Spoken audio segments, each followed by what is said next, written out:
Olá pessoal, tudo bem?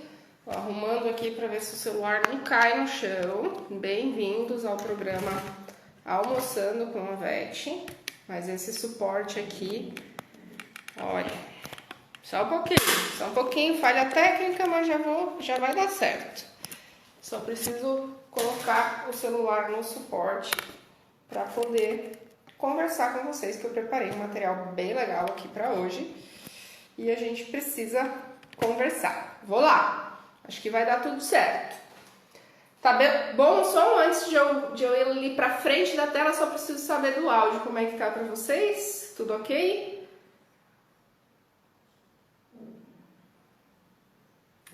Gente, alguém me responde se o áudio tá legal, que daí eu vou continuar. Acho que sim, né? Beleza.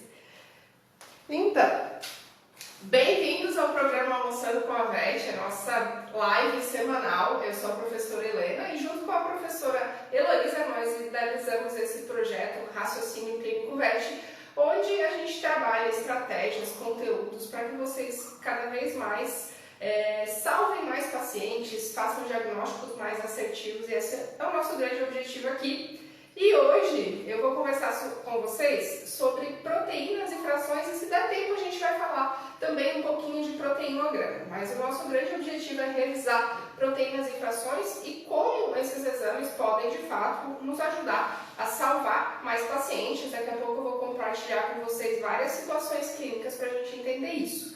Antes de vocês deixarem dúvidas aí, vocês podem ir deixando, depois eu leio, os comentários estão liberados na tela. Acho que eu vou desabilitar os comentários para ficar melhor de vocês verem o quadro. Peraí.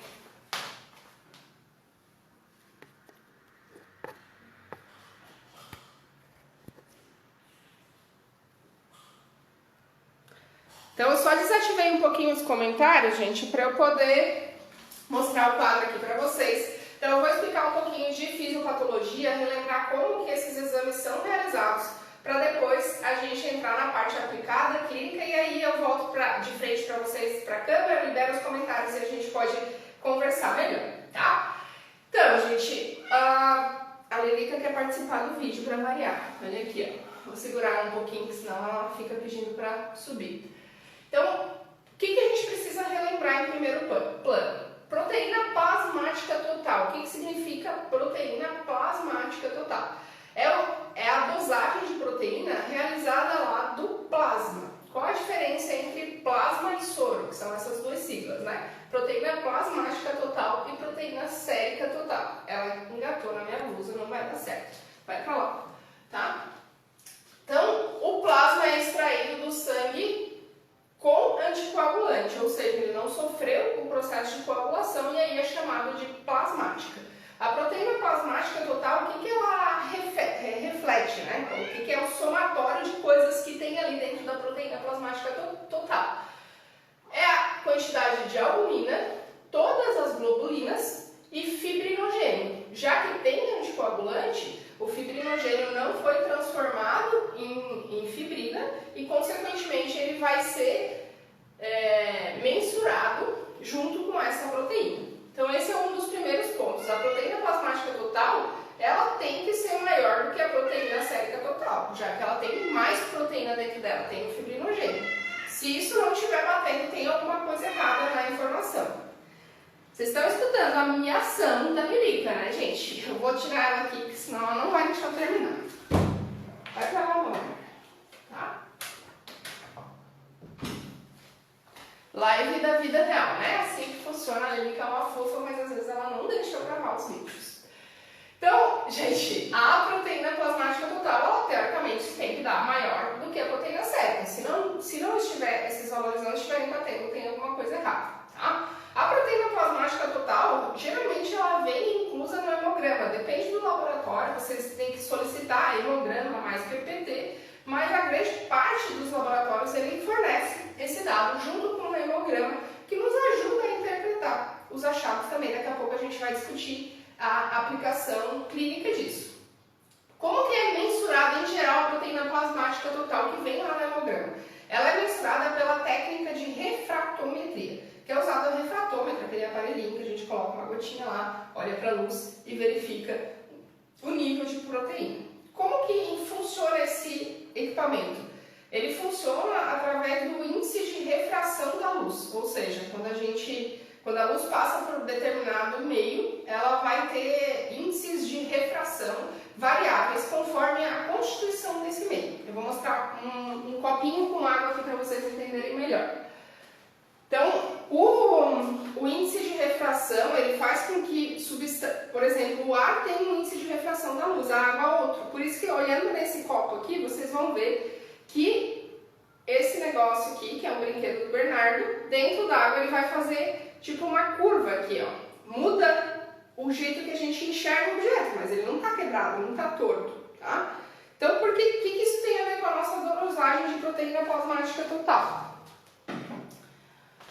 Quando tem mais substâncias lá dentro do plasma, a gente pode ter uma alteração na leitura da refração da luz, que é isso que o equipamento vai ler, tá? Então, quanto maior a concentração de proteínas, menor vai ser a refração da luz e a gente vai ter um valor de proteína plasmática total. A proteína sérica total também pode ser obtida por esse método, mas justamente por ser um índice de refração da luz, qualquer outra substância, até mesmo não proteica, pode alterar esses valores. Por isso que se diz que a proteína plasmática total não é tão confiável, porque o método utilizado para ler ela sofre interferências de substâncias dentro do líquido, tá? Conforme eu mostrei para vocês ali na imagem do copinho. Então, as coisas que mais alteram isso e que não são proteínas, que podem superestimar esses valores, são lipemia, glicose, colesterol e ureia. Ureia também pode alterar os níveis de PPT. Tem um dos artigos que eu li para a gente conversar hoje que fala que ureia acima de 300 pode aumentar em até 0,6 pontos o valor de proteína sérica total ou proteína plasmática total. Então a gente precisa levar isso em consideração também na nossa interpretação, tá?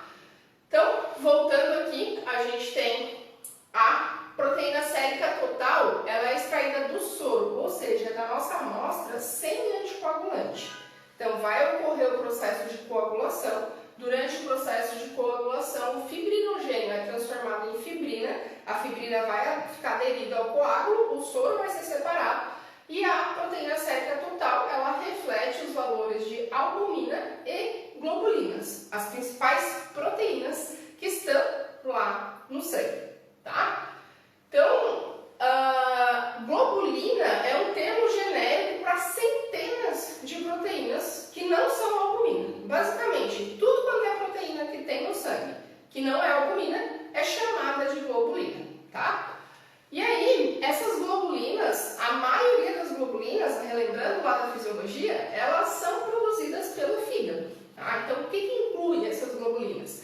Proteínas do sistema complemento, que vão atuar aí nos processos inflamatórios, fatores de coagulação são dosados junto com as globulinas, enzimas, hormônios, todas as proteínas produzidas pelo fígado ou não, e as imunoglobulinas, que, dentre as globulinas, são as principais que não são produzidas pelo fígado, elas são produzidas pelos órgãos linfóides, como vocês bem devem saber, tá?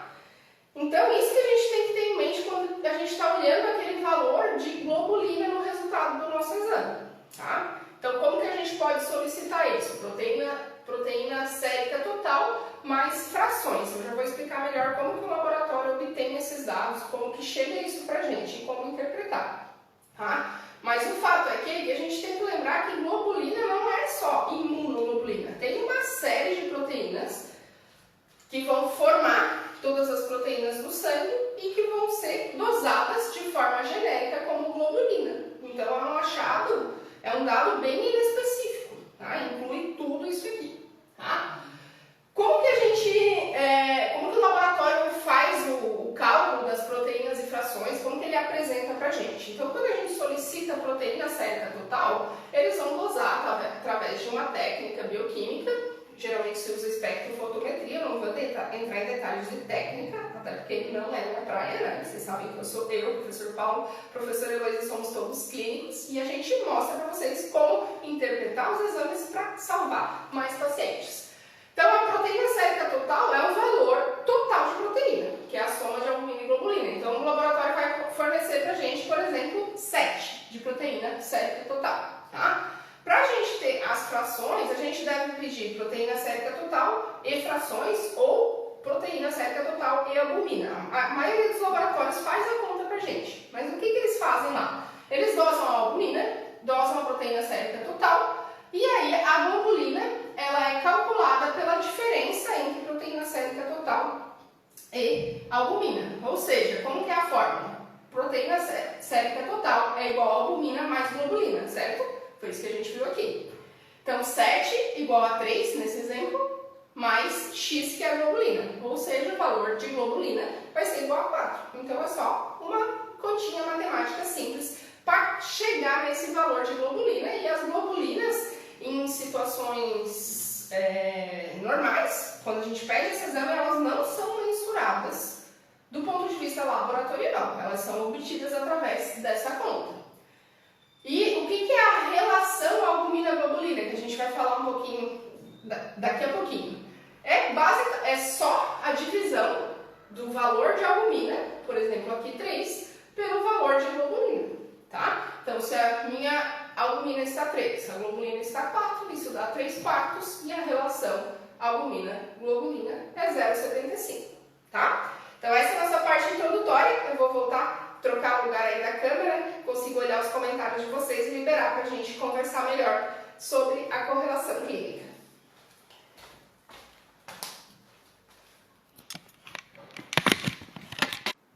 Opa, deu uma travada aqui, mas já vai, gente. Tudo certo. Deixa eu liberar os comentários, me ajeitar aqui para a gente continuar a nossa conversa. Liberados os comentários, gente. Como que ficou para vocês essa questão introdutória? Tá tudo tranquilo? Tem alguma dúvida até aqui? Show? Oi, Vini, tudo bem? Complemento da nossa aula prática de ontem, né? Então, o Vinícius é meu aluno da Unibave. Ontem a gente teve, aqui em Santa Catarina, estão liberadas aulas práticas num regime de contenção de número de alunos e tal. Enfim, não vou entrar nesse mérito agora, mas ontem a gente teve aula prática sobre isso. Até eu queria mostrar para vocês como que é obtido a proteína plasmática total, só para finalizar esse assunto. Então, aqui eu tenho um tubinho de microhematócrito, ó.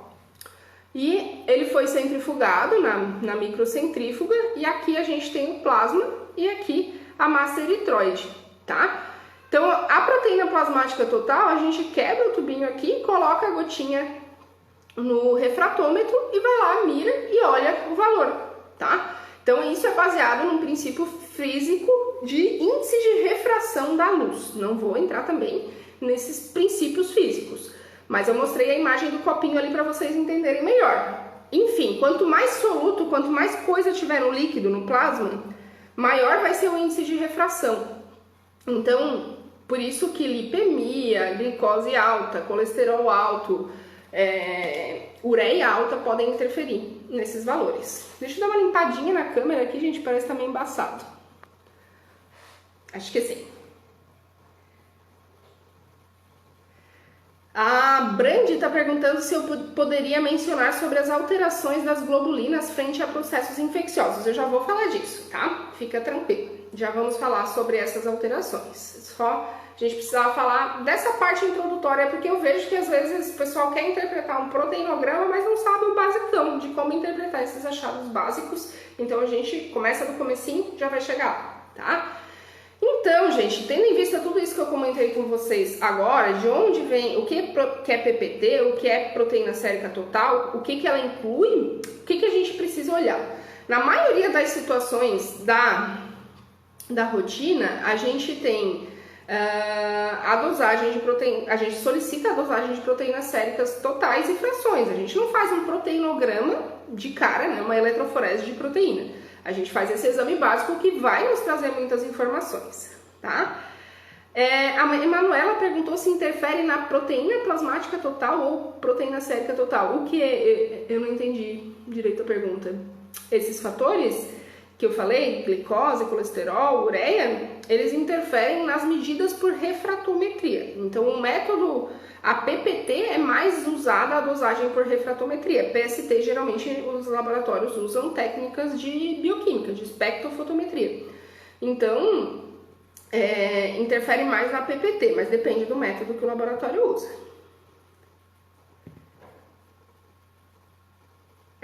Já vou responder tudo isso. A Natália está perguntando se tem algum fator não patológico, além da desidratação, que pode causar aumento de PPT e PST. Não patológico não, tá? Então o principal é desidratação mesmo. No caso da albumina, ela pode diminuir frente à anorexia de 3 dias. Já pode diminuir sim. A gente já vai falar sobre as causas, tá, pessoal? Emanuela, respondi tua pergunta, então? Beleza. Isso? Tá. Então tá certo. Então assim, gente, o pessoal tá ansioso sobre as condições clínicas, né? Eu falei que ia falar 5 condições clínicas ontem nos stories, mas tem mais, eu acho que eu vou conseguir falar mais. Então, a primeira situação que a gente pode observar de alteração nas proteínas e frações é hipoalbuminemia com hipoglobulinemia. Então, o que é esperado nesse cenário? A gente vai ter proteína sérica total, em geral, reduzida, se as duas estão reduzidas, e a soma delas vai estar reduzida, albumina reduzida e globulina reduzida. Essa é a primeira situação que eu vou falar sobre as condições clínicas que estão associadas, tá? Primeira coisa que a gente tem que olhar, se tiver albumina baixa e globulina baixa, é se tem possibilidade de hiperidratação, tá? Se tem alguma possibilidade de hemodiluição. Nossa, me sujei tudo de caneta, mas não dá nada. Lá no curso Descomplicando, a gente tem no módulo 1 algumas aulas sobre isso, e eu mostro para o pessoal um caso clínico em que o paciente foi internado, fez fluidoterapia, e aí tem diluição de várias coisas. E a primeira coisa que você deve pensar, não patológica em si, é uma iatrogenia, tá? Acho que a Natália perguntou sobre isso, né? Aí tá ok. Pra mim tá rodando aqui, parece que tá rodando. Vamos ver. Tá, gente, então a hipoglobulinemia com hipoglobulinemia baixou as duas. Tá? A primeira coisa, verifica se o paciente está na fluidoterapia, ele precisava receber fluidoterapia, a taxa de fluido foi adequada, a quantidade foi adequada, a primeira coisa que se tem que olhar. Então essa é uma situação, ou está tendo perda proporcional de ambas as frações de proteína. Tá? A principal condição clínica que faz perder albumina e globulina é perda de sangue. Então, o que a gente tem que olhar? Para o histórico do paciente. Se esse paciente está teve um histórico de trauma, foi atropelado, caiu, foi mordido, tem alguma coisa que remeta à perda de sangue aguda, é uma das causas importantes, tá? Então, quando tem perda de sangue, a gente espera hipoalbuminemia e hipoglobulinemia. Só que o que a gente tem que lembrar? Isso não acontece de forma imediata. Tá? Então leva um tempo até que a dinâmica de fluidos corporais elas entrem em harmonia para recuperar essa perda de sangue. E aí vai entrar líquido do meio intersticial para o meio intravascular, por um mecanismo osmótico mesmo, e vai promover a hemodiluição. Então, se o animal acabou de ser atropelado e a gente coletar sangue dele, é muito provável que, tá sangrando, né? E teve uma hemorragia importante, não só ser atropelado. E a gente coletar uma amostra de sangue, em geral, não vai ainda nem ter anemia. Também não vai ter proteínas reduzidas, tá? Então, isso vai acontecer em torno de 12 a 24 horas após o evento agudo de perda de sangue, mas é uma das coisas que a gente deve considerar. A veterinária Aline Alvete disse que escreveu para gravar, que tá sem caderno, beleza. Então, é isso. Hipoalbuminemia e hipoglobulinemia, relembrando as causas. Ou hiperidratou, tá? Ou está perdendo, tá?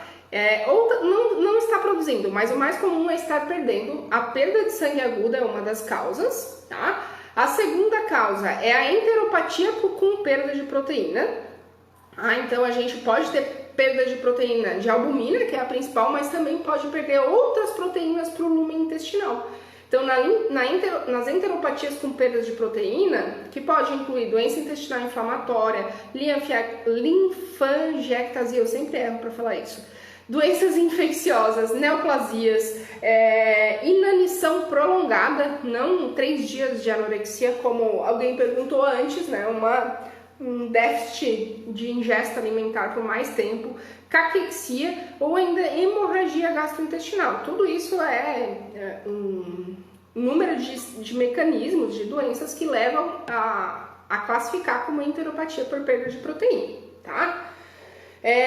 Na enteropatia por perda de proteína, a gente pode ter baixa albumina e alta globulina, não as duas reduzidas. Podem estar as duas reduzidas ou não. O não eu vou falar depois, quando eu falar de hiperglobulinemia. Mas só para antecipar, para vocês focarem no raciocínio, as duas podem estar saindo para o lumen intestinal por um excesso de permeabilidade e extravasamento dessas proteínas para o lumen. Mas as globulinas, elas podem estar sendo aumentadas a sua taxa de produção, dependendo da causa de base dessa enteropatia por perda proteica, por estímulo antigênico, por processo pró-inflamatório e pode estar até normal ou aumentada, tá? Então isso não é tão linear. Já olha as outras perguntas, só deixa eu acabar o terceiro mecanismo, tá? Que é a dermatite grave. Se o animal ou o humano teve uma queimadura extensa, vai ter uma perda de proteína bastante importante e ainda qualquer doença cutânea exudativa generalizada. Então, se esse paciente tem uma piodermite generalizada, isso pode causar hipoalbuminemia e hipoglobulinemia, tá? Da mesma forma, nas dermatites, por ser um processo inflamatório agudo ou até mesmo crônico, a gente pode cursar com a globulina normal ou aumentada, dependendo da causa de base e se isso gerou um status pró-inflamatório que aumentou a produção de fatores inflamatórios e globulinas, tá bom? Deixa eu ver aqui, a Emanuela perguntou se essa perda proporcional é apenas em sangramento agudo. Sim, no sangramento agudo, no crônico, em geral dá tempo do organismo compensar, de o animal estar produzindo para compensar, porque ele não vai ter um problema, pode ter, mas supondo que ele só está perdendo, mas não tem problema hepático, ele vai continuar produzindo albumina, e como é crônico, dá tempo de repor, tá?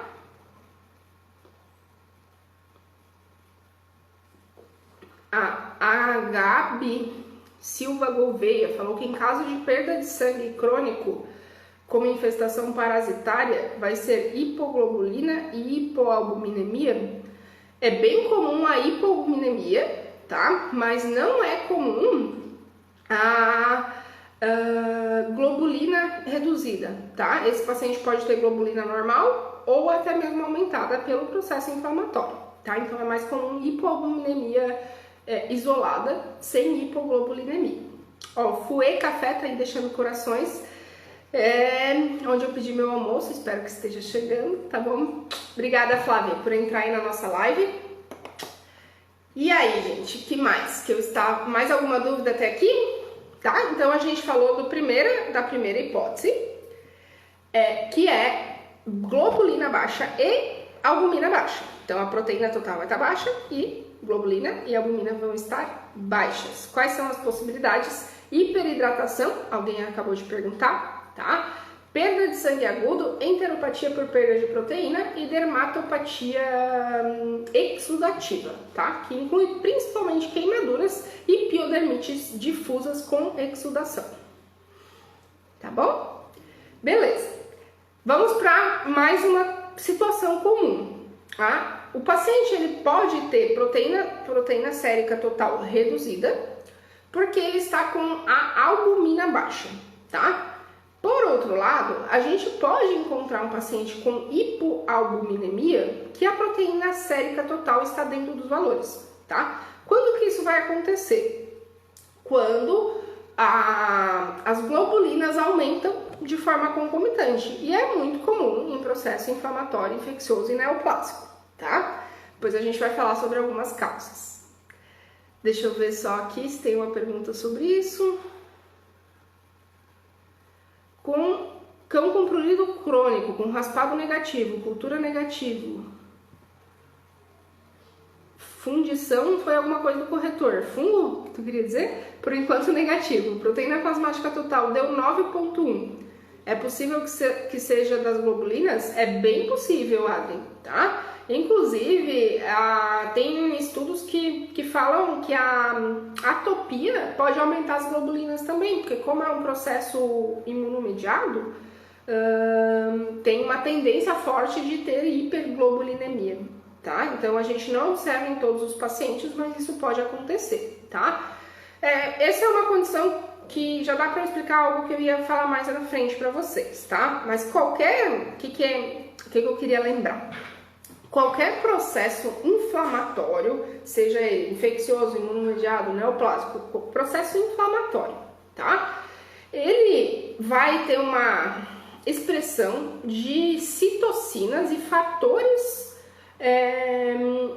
pró-inflamatórios, tá? E aí tem um grande grupo de proteínas que são chamadas as proteínas de fase aguda positiva e um outro grande grupo de proteínas, que a gente não vai falar em detalhes disso hoje, não dá tempo, que são as proteínas de fase aguda negativa, tá? E o que acontece de forma muito comum na rotina? A gente pode ter um paciente que tem um processo inflamatório agudo, a proteína sérica total está normal, mas o paciente tem globulina aumentada e albumina um pouco reduzida. Por que isso acontece? A albumina é uma proteína de fase aguda negativa, ou seja, quando tem um processo inflamatório agudo, diminui a produção de albumina. Por que isso acontece? Não é porque o fígado não está funcionando, né? A albumina baixa basicamente por dois motivos. Ou porque a fábrica está ruim, não está produzindo, o fígado está com problema, ou porque está perdendo por algum lugar. Os dois principais lugares para perder, urina e intestino, tá? Então, quando a gente tem um processo inflamatório agudo, a albumina pode estar baixa com o fígado funcionando. Isso acontece porque o fígado foca em produzir as outras proteínas que são expressas em processos inflamatórios, que não são imunoglobulinas, essas são produzidas pelos órgãos linfóides, conforme eu falei lá no começo. E aí, a gente vai ter a albumina um pouquinho baixa e a globulina aumentada. E esse equilíbrio, como é a soma das duas, faz com que a proteína sérica total muitas vezes esteja normal, tá? Então, gente, esse é um mecanismo que é importante a gente lembrar dessas proteínas de fase aguda positiva e proteínas de fase aguda negativa. Se vocês tiverem interesse, deixem nas enquetes que a gente faz ou escreve aqui para mim que eu já depois anoto. A gente pode fazer um conteúdo mais específico sobre essas proteínas de fase aguda, que tem várias. Tem aptoglobulina, proteína C reativa. Dá para falar umas 3 lives mais ou menos sobre isso, ou mais. Então eu não vou entrar nesses detalhes hoje. Vamos seguir o nosso raciocínio de alterações de proteínas e frações. Então eu falei sobre redução tanto de albumina quanto de globulina e as causas. E agora falei sobre a hipoalbuminemia. Então, quanto que acontece hipoalbuminemia de forma isolada, sem mexer na globulina?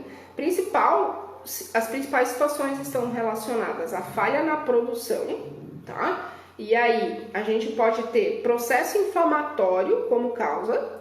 Em geral, quando a albumina cai só porque há um processo inflamatório importante, essa queda é em torno de 30% dos valores de referência, tá? Então, não é uma queda bem grave, não é esperado que seja bem grave.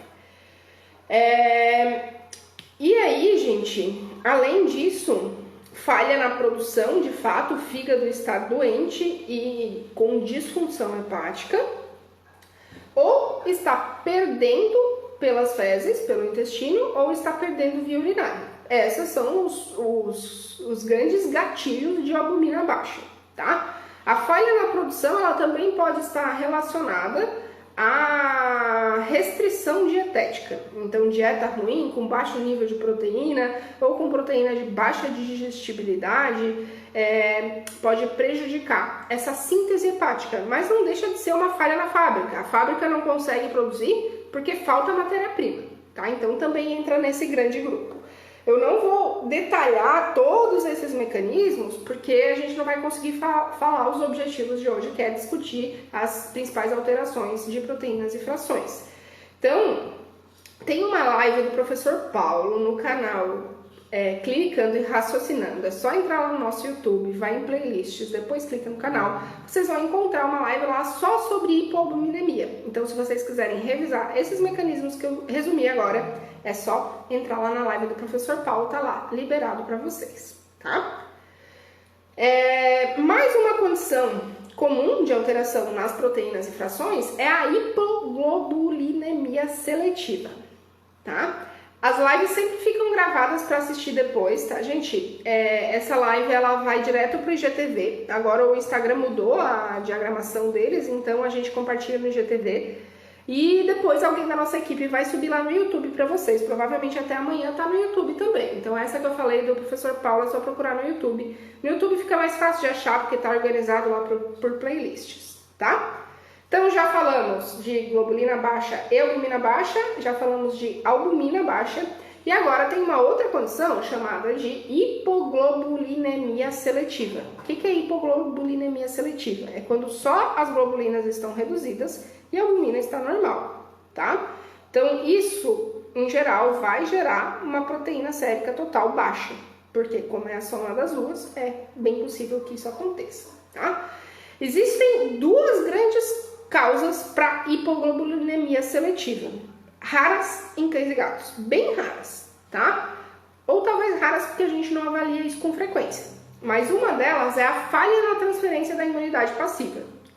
Faz tempo que eu não estudo isso, mas eu lembro que na faculdade a gente escuta bastante sobre isso dos nossos professores, né? Sobre em potros e bezerros, que é comum avaliar a transferência de colostro. Né? Então, a principal causa de hipoglobulinemia seletiva é falha na transferência de imunidade passiva, que em geral a gente não atende esse tipo de paciente, porque não é tão comum na medicina de cães e gatos, tá? E a segunda causa é a imunodeficiência adquirida ou hereditária, tá? Então, esse tipo de imunodeficiência, geralmente ela é de origem genética, o mais comum é hereditária de origem genética, e envolve linfócitos B e plasmócitos que não estão conseguindo produzir adequadamente as imunoglobulinas, tá? Então, em cães tem relatado, são raras essas condições, a imunodeficiência combinada grave, deficiência seletiva de imunoglobulina A, deficiência seletiva de imunoglobulina M e deficiência das duas simultâneas. Isso está relacionado a problemas genéticos. As adquiridas, o mais comum é em felinos, né? Com os retrovírus que vocês já ouviram falar muitas vezes. Então, o mais comum é a gente pode envolver essas hereditárias principalmente em animais mais jovens que têm uma tendência à imunidade baixa e que nos exames se observa muitas vezes linfopenia e hipoglobulinemia. Então é só para vocês terem em mente essa causa, mas são condições mais raras. E a segunda causa de hipoglobulinemia é falha na transferência da imunidade passiva, tá bom? Bom, vamos lá. Então agora a gente vai falar dos aumentos, tá? Então nós falamos em algumas causas de redução e agora vamos falar nos fatores que levam a aumento. Hiperalbuminemia, a primeira coisa que eu queria abordar. É extremamente raro na medicina veterinária, com exceção de pacientes desidratados. Então, a principal causa de hiperalbuminemia é a desidratação, tá? Inclusive, o caso clínico dessa semana, da minha cadela, da Neve, que a gente discutiu nos Vets VIP, ela tinha hiperalbuminemia. E eu explico lá pra vocês que muito provavelmente foi por desidratação subclínica, porque clinicamente ela não tinha evidências de desidratação. Mas para conferir todo esse caso, vocês entram lá no Vets VIP, no canal do Telegram, que ele está disponibilizado lá para vocês, tá? E para quem é aluno do curso, a gente discutiu ao vivo, tirou dúvidas, está lá na plataforma. Bom, gente, então hiperalbuminemia, desidratação é a principal causa, e ainda tem uma citação na literatura, que é raro, bem raro, mas a administração de glicocorticoides tem sido associada a uma hiperalbuminemia transitória, e ninguém sabe explicar por quê, só está citado na literatura o uso de corticoide, tá? Então, se teu paciente não tem histórico de perda de líquido, não tem desidratação clínica, a albumina está aumentada e ele usou corticoide, tá aí a explicação. Que pode aumentar, mas ninguém sabe por quê. Tá? Se alguém já leu o porquê, me conta aí, porque eu não achei explicação para isso. A Carol tá perguntando se a hiperalbuminemia realmente existe. De verdade, ela não existe, tá? Mas no papel ela existe. Então, o fígado tem uma capacidade máxima de produzir albumina, bem isso que você tá falando, tá? Mas no resultado do exame, a gente pode ver hiperalbuminemia. Por isso que a desidratação é a principal causa de hemoconcentração e hiperalbuminemia. Eu já ia completar esse raciocínio que nesses casos é comum a gente ver valores hematimétricos, hematócrito, hemácia e hemoglobina aumentados, principalmente o hematócrito. Hemácia e hemoglobina não aumentam tanto em relação à desidratação, tá? Teoricamente não aumentam, mas podem aumentar um pouquinho. Por isso que eu coloco assim esse conceito, mas o hematócrito aumenta. Então, no caso da Neve, a gente viu isso também. Ela estava com um hematócrito de 51, que provavelmente é superestimado para ela, porque em exames anteriores girava em torno de 42% a 45%. É a minha cadela, eu sei de todo esse cenário, né? Então, isso que a gente tem que associar. É bem esperado que tenha hemoconcentração de outros fatores, tá? O que não achou? Gisele, o que você não achou, meu Deus do céu? Não entendi o que você não achou, me fala aqui embaixo, tá? Beleza. Então, essas são as causas de hiperalbuminemia, que na verdade não existe, como a Carol bem disse, mas no papel vai existir, Carol. Então, a gente tem que saber olhar lá no resultado e saber o que está acontecendo com o nosso paciente, e isso vai nos levar a tomar decisões, né? Esse paciente precisa ser mais bem monitorado em relação à manutenção dos sinais. Se ele não tem desidratação clínica ainda, ele pode entrar em quadro de desidratação a qualquer momento. É um paciente que, se não estiver vomitando, provavelmente tem que suplementar líquidos via oral, tá? Então isso tem um impacto direto na terapêutica do nosso paciente. Por mais que não exista, a gente tem que saber como manejar isso, né? Tem gente que tá pedindo para entrar na aula ao vivo. Vocês querem entrar mesmo? Deixa eu ver. Daniele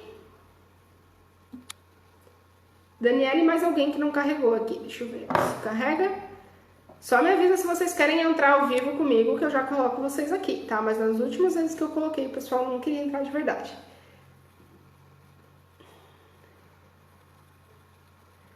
A causa do corticoide é aumentar a albumina, vocês também não acharam? Tá. Eu acho que não tem explicação mesmo, que é a observação de estudos que avaliaram efeitos de glicocorticoide, né? Esqueci de perguntar antes, é comum em pacientes geriátricos diminuir a albumina?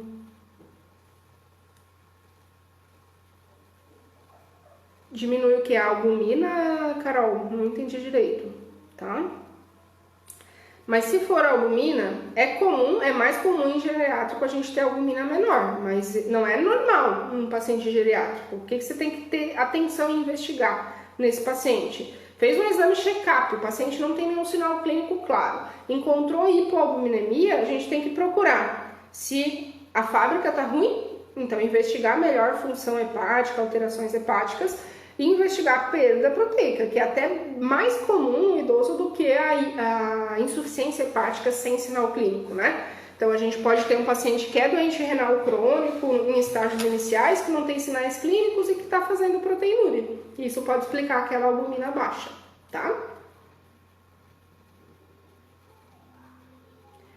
O Lucas perguntou algo mais relacionado à terapêutica, mas é bem interessante a gente comentar sobre isso, porque eu acho que existe uma certa crença limitante em relação ao uso de albumina para suplementação. Então, a pergunta do Lucas: em caso de hipoalbuminemia por neoplasia hepática, é interessante suplementar? Se sim, qual você utiliza? Suplementar albumina via oral, gente, é uma coisa bem paradoxal. Por quê? Quando a gente come proteína, o animal, vai passar pelo processo de digestão e tudo aquilo vai virar aminoácido. E o fígado vai ter que construir a albumina de novo. A gente não consegue absorver a albumina e ir direto para a corrente sanguínea. Não é esse o caminho. Lembram lá da fisiologia, da digestão e absorção? Então, se alimentar com uma dieta de alta digestibilidade e que tenha aminoácidos de alta qualidade, vai dar mais substrato para um fígado que já não está bom produzir melhor. Mas essa suplementação, ela não vai entrar de forma direta. Não sei se eu me fiz entender nesse sentido. Então eu vejo muita, vamos suplementar albumina. Não tem nenhuma descrição clara na literatura que essa suplementação tem um benefício real, e dietas de alto valor biológico, de proteína de alto valor biológico, costumam ter o mesmo efeito. Então tem que rever isso, porque realmente é controverso. Que é diferente de suplementar albumina e proteína, creatina, para seres humanos que querem ganhar massa muscular. É outra coisa, tá? Eu acho que existe uma confusão em relação a isso. Não sei se era isso que você estava querendo dizer. Pode deixar aqui, Lucas, se você entendeu.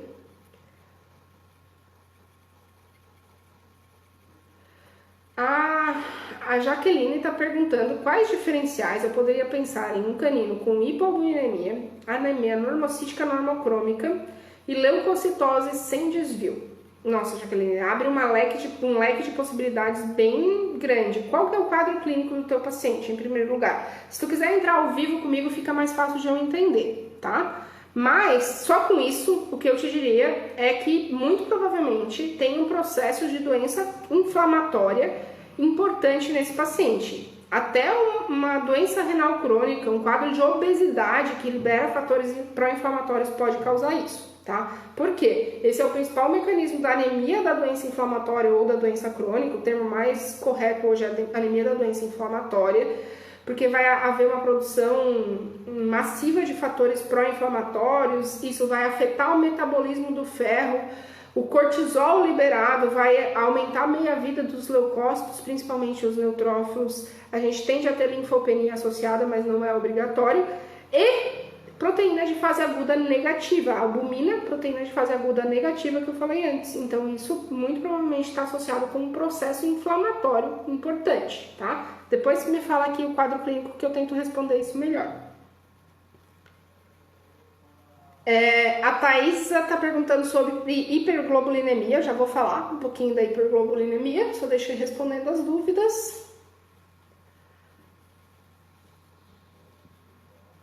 A Gisele está perguntando se transfusão de plasma não adianta nada, né, prof? Sobe muito pouco pela ideia que eu tenho. Assim, de forma aguda, pode ser necessário, tá? Se esse paciente está perdendo muito líquido para cavidades corporais, a gente pode fazer uma transfusão, sim, e isso vai ajudar a manutenção da pressão coloide-osmótica, assim como pode usar colóides sintéticos, pode usar hidroxietilamida, né, esqueci o nome, gente, daquele negócio que a gente usa na rotina, que tem hidroxietilamida na composição. Se alguém lembrar do nome comercial, me fala aqui, que eu acabei de esquecer. Mas você pode usar para aumentar a pressão coloide-osmótica, aumentar a retenção desse líquido e dar tempo de investigar melhor e de tratar a causa de base, tá? Mas não trata o problema, trata a consequência, né? Sempre que a gente trata a consequência e não a causa, é paliativo. A Rê Bruneto perguntou se no caso de leishmaniose a albumina pode estar aumentada ou somente a globulina. É comum globulina aumentada e albumina reduzida, justamente pelo fator de albumina ser uma proteína de fase aguda negativa. Pelo processo inflamatório da leishmaniose, a tendência é que o fígado se concentre em produzir globulinas e diminui a taxa de produção da albumina em até 30%, tá? O mesmo mecanismo que eu citei nas outras condições, tá? Deixa eu já responder as dúvidas que vieram sobre leishmaniose, que daí a gente já segue, que o pessoal mandou lá nas caixinhas, tá? Tá aqui. Na leishmaniose é indicado o uso de corticoide para diminuir a hiperglobulinemia e deposição de imunocomplexos, tá? Então, gente, deposição, eu entendi que era imunocomplexos, mas não, na caixinha limita o número de palavras que vocês podem mandar, né? Então, gente, a leishmaniose é uma das grandes causas de hiperglobulinemia e gamopatia policlonal. Eu já vou falar um pouquinho sobre isso. E o que se sabe em relação a usar corticoide? Se supõe que a deposição de imunocomplexos causa uma glomerulonefrite que é responsável pela evolução para um quadro de doença renal crônica nos pacientes portadores de leishmaniose. Supostamente, o uso de corticoide diminui isso, mas nos estudos clínicos não foi encontrado benefício em usar corticoide em, de fato, diminuir a evolução dessa instalação de doença renal crônica. Então, é muito usado por essa lógica, tem lógica, mas comprovação clínica de resultado são poucos dados. Eu conversei com o Paulo sobre isso, professor Paulo, antes de entrar aqui na live, porque onde eu atendo desde que eu comecei a atender, não tem leishmaniose, então não é uma doença que eu tenha muita vivência clínica, tá? Mas do ponto de vista, é isso que ele me trouxe da vivência dele em BH, que é zona endêmica para leishmaniose, tá bom?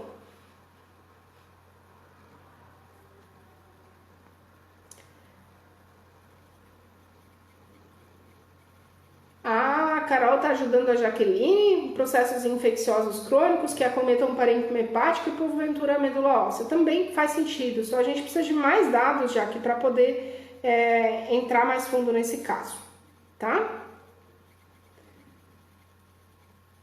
Claudicação aguda e remissão espontânea sem alteração. Oligofagia, linfonodo ilíaco reativo, rim com relação córtico-medular reduzida. Tá. Eu não vou conseguir terminar aqui a parte de hiperglobulinemia se a gente for entrar a fundo nesse caso, tá? Já que não vai dar tempo de eu discutir ele agora, mas a gente vai fazer algumas mentorias gratuitas aqui dentro das caixinhas do Instagram. Daí você deixa o caso lá que eu discuto ele melhor contigo, tá? E essa mentoria individual para casos clínicos, para os alunos do curso Descomplicando, ela está dentro do pacote. Quem não conhece, depois pode entrar lá no nosso link da bio. Tem todas as informações do curso lá nos links e vocês vão ver que a gente oferece essa mentoria. A gente avalia caso por caso de cada aluno lá dentro do programa Descomplicando. Live de transfusão, vamos colocar aqui na programação. Gostei da ideia também. Então, vocês falaram antes das proteínas de fase aguda, eu vou colocar isso na programação. E também de transfusão, a gente teve um tempo atrás, mas eu vou programar isso de novo, porque nunca é tarde para lembrar, tá? Então, vamos lá, gente. Eu vou falar aqui na hiperglobulinemia, pra gente poder finalizar, fechar o nosso assunto. Se der tempo, eu volto no teu caso, tá, Jaque? A Rosânia e outras pessoas pediram para entrar na live. Vocês querem entrar mesmo ou não sabem que isso faz vocês entrarem ao vivo? Jubes, Piscinato, Ilana, Daniele e Rosanita estão pedindo para entrar ao vivo. Me respondam aqui embaixo se vocês querem entrar de fato, tá? Então, gente, hiperglobulinemia, o pessoal perguntou bastante quando que pode acontecer. Eu já vou falar de alguns mecanismos aqui para vocês. E aí eu queria entrar no tema proteinograma. Então é uma questão que várias vezes já surgiu como dúvida aqui nos nossos seguidores. E o que é o proteinograma? O proteinograma, ou eletroforese de proteínas, ele é caracterizado por um método laboratorial que é avaliado os subtipos de globulinas, tá? Deixa eu compartilhar um gráfico aqui com vocês que vai ficar mais fácil de entender. Tá. Deixa eu virar a câmera aqui. Então, assim, ó, o que é esse proteinograma? O proteinograma, ele avalia as frações das proteínas, né? Incluindo albumina, alfa, beta e gama globulinas. Tem algumas espécies que é possível mensurar os subtipos de alfa, beta e gama, tá? Então, alfa 1, alfa 2, beta 1 e beta 2 e gama aqui é uma eletroforese de amostra de um gatinho, tá? Então, isso nada mais é que o proteinograma, tá? Então, eu trouxe esse esqueminha aqui para compartilhar com vocês, que a gente até já viu ele de forma mais profunda ontem lá na reunião do corpo clínico com os nossos alunos. Mas eu vou compartilhar uma palhinha disso com vocês. Então, quando a globulina está aumentada, o que a gente tem que olhar primeiro? Se está desidratado. Se estiver desidratado, hidrata e depois reavalia. Não adianta ficar querendo pedir eletroforese de proteínas se a gente estiver com um paciente desidratado. Então, quando que geralmente a eletroforese de proteínas ela é solicitada?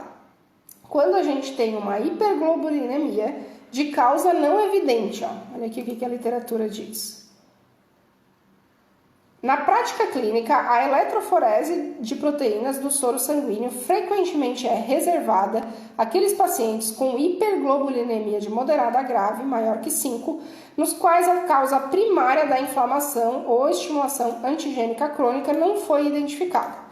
Traduzindo, o que é isso, gente? Se você tem hiperglobulinemia e aí o paciente tem trombocitopenia, teve contato com carrapato e foi detectado erliquiose, por exemplo, para que você vai ficar olhando as frações? Se já está óbvia a resposta em relação à hiperglobulinemia, já que é uma doença totalmente esperada em que isso vai aumentar, tá? Então, quando que a gente vai pensar em solicitar o proteinograma ou a eletroforese de proteínas? Quando você tiver uma hiperglobulinemia, em geral com globulina acima de 5, que o paciente não está desidratado e que não está óbvia a causa de aumento dessas globulinas, tá?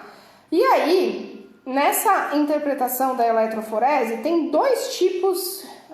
Já passei para a segunda aqui, deixa eu ver. Tem dois tipos de alteração. A gente tem a gamopatia policlonal e a gamopatia monoclonal. Que raios é isso, gente? A policlonal é quando tem aumento simultâneo dos vários subtipos. Então, vai aumentar alfa 1, alfa 2, beta 1, beta 2 e até mesmo gama. Aumenta todos os subtipos de globulinas, tá? Quando que isso vai acontecer? Basicamente, quando eu tiver alfa ou beta-globulinas aumentadas, está associado à inflamação aguda.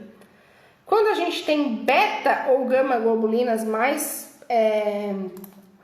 de forma mais severamente aumentadas, o que a gente precisa considerar? Mais doenças associadas à inflamação crônica, estimulação antigênica crônica, e aí entra a leishmaniose, erliquiose, essas doenças que têm um caráter mais crônico, do ponto de vista infeccioso, né? Tem outras. A doença renal crônica pode entrar aqui, por exemplo, que pode não ter origem infecciosa.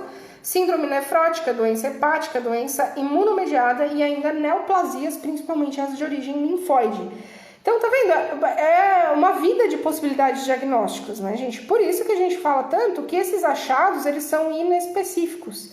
A gente não vai conseguir fechar 100% o diagnóstico avaliando o proteinograma. Mas avaliando o proteinograma, a gente pode direcionar o diagnóstico. Por que esses recursos não são tão utilizados hoje na rotina?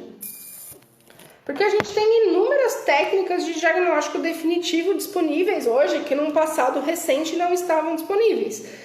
PCR para um zilhão de agentes, diagnóstico molecular. Então, por isso que eu enfatizei nessa questão que o proteinograma ele fica reservado para casos em que você tem uma hiperglobulinemia, você investigou causas infecciosas e não tem nenhuma evidência de causa infecciosa, inflamatória ou neoplásica clara naquele paciente, tá? Então, essa é a principal sacada aí em relação a essa questão do proteinograma. Tá? Só para a gente fechar aqui nas causas, vou compartilhar mais uma vez com vocês.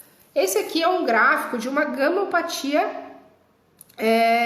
monoclonal, tá? Esses gráficos, gente, eu tirei do TRAU, que é o livro de bioquímica, hematologia e bioquímica clínica, tá? É um livro bem legal e ele mostra bem uma gamopatia monoclonal. Tá? Neste caso, a principal globulina aumentada é a gama. Tá? Estão vendo aqui no gráfico, a gente tem o pico de albumina, que é normal, esperado.